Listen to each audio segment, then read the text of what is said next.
Hey everybody. After 50 long years of marriage, a woman died and went to heaven. When she got to the pearly gates, she met St. Peter and he said, "Welcome to heaven, but before I let you in, you have to spell a word." "Spell a word," she said. She wasn't too sure of her spelling. "Yes," he said. "Well, what's the word?" "The word," St. Peter said, "is love." "Oh," she said, "that's so easy. Love." "Great," said St. Peter. "Welcome, come on into heaven." So she came in and he locked the pearly gates again. And he said, "I wonder if you could do me a favour. I've got to do a few errands. Do you think you could mind the pearly gates for me while I go off and do my errands?" "But remember," he said, "if anyone comes and tries to get into heaven, you have to ask them to spell the word." "Okay," she said. She was only there a few minutes when who did she see coming along? Only her husband. And she was a bit irritated because she'd only just died.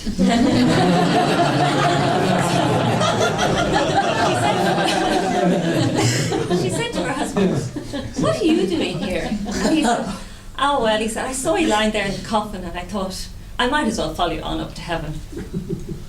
"Oh," she said, "well, before I can let you into the gate," she said, "St. Peter said you have to spell a word." "Oh, right," he said. "What's the word?" "Czechoslovakia."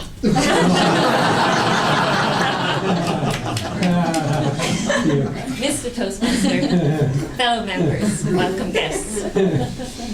Henry Ward Beecher said, "Mirth is God's medicine. We should all bathe in it." We've all heard that saying that laughter is the best medicine, and I truly believe that.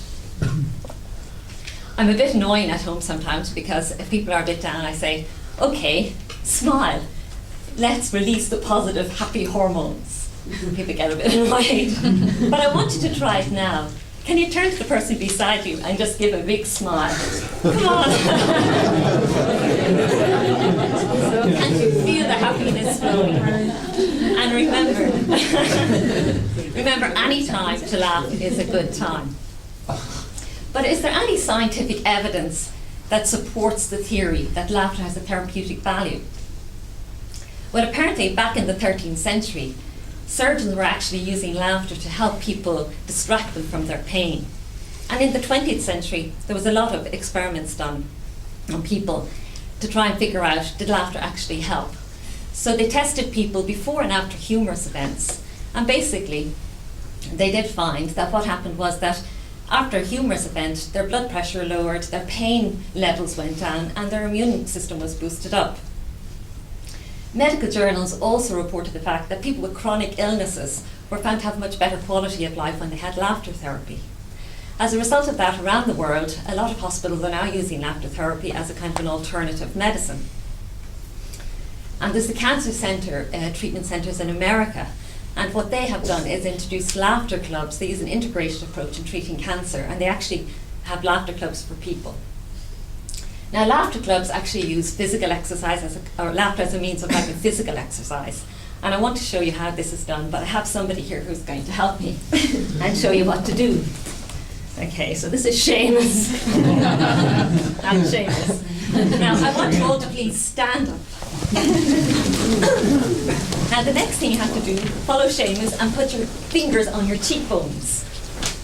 And now I all want you to say over and over again, ha ha, he he. Ha ha, he he. Ha ha, he he. Ha ha, he he. Ha ha, he he.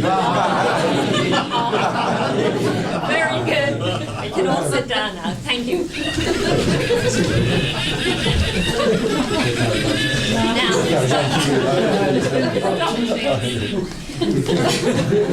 What you will find, apparently, is that if you kept doing that for, say, 5 or 10 minutes, that forced laughter actually turns into real laughter. And you actually get the same mental and physical benefits from forced laughter as you do from real laughter.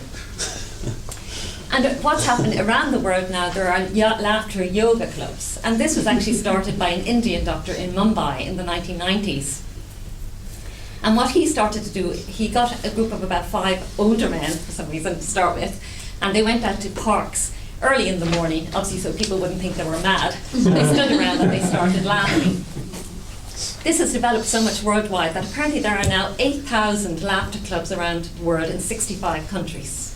So obviously something is going right with that. Now, there's a man called Norman Cousins, and he was a professor in UCLA, and basically he studied the biochemistry of human emotions.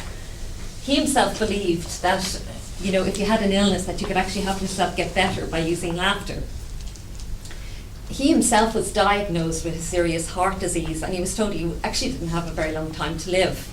So he decided what he would do is develop his own therapy program. He taught himself how to laugh, basically as an exercise like that. And he also watched loads of comedy kind of films, and he particularly loved the Marx Brothers films, so apparently he used to watch a lot of those. He also gave himself mega doses of vitamin C. So they were the two things he combined, vitamin C and the laughter. And what he said was that he found 10 minutes of really good laughter gave him a couple of hours of pain-free sleep. And if he would wake in the middle of the night with more pain, he'd put on his film projector again and he'd watch more funny movies. And then he'd find he'd have another bit of pain-free sleep. So he said the laughter was a bit like pain anesthetic for him. That's what he found. So he truly believed that your mind actually controls how your body feels. And he said when he was in California, they did a study with 100 medical students. And what they did was they took 50 of the students and they said to them, we're going to give you this red pill, and this red pill is a super tranquilizer. When you get this pill, you'll be so tired, you'll be just falling asleep, you won't be able to keep awake all day. Then they took the other 50 students and they said, we're giving you this blue pill. When you get this is a super stimulant. You'll be running around all day, you'll be dizzy, you'll be doing so much, you'll be falling over. What they didn't tell the student was they actually switched the pill, what was in the pills. So now the people who got the red pill actually got the super stimulant. The people who got the blue pill, they got the super tranquilizer. And the funny thing was that their bodies reacted to what their brains had been told. So the people who got the tranquilizers were running around all day doing lots of things, dizzy with all the activity they were doing. The people who got the tranquilizers, the people who got the stimulants were falling asleep. So this proved to him that your mind really does control how your body reacts. I'd like to tell you one final story before I conclude. It's about this young man. And as young men sometimes do, he was speeding along a country road.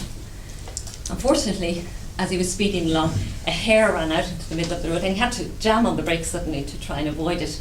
But he didn't avoid it, he hit it, and the hare was knocked down. So the man got out of the car.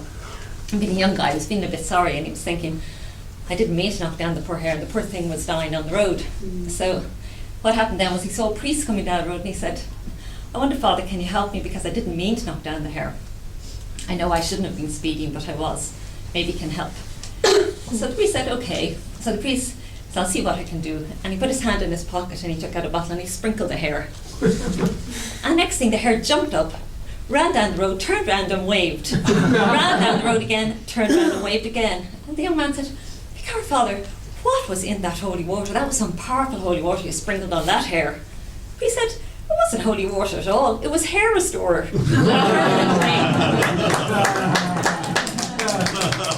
So what I'd like to say, ladies and gentlemen, is that 7 days without laughter makes 1 week. Don't be weak, be strong. Laugh and live long. Thank you.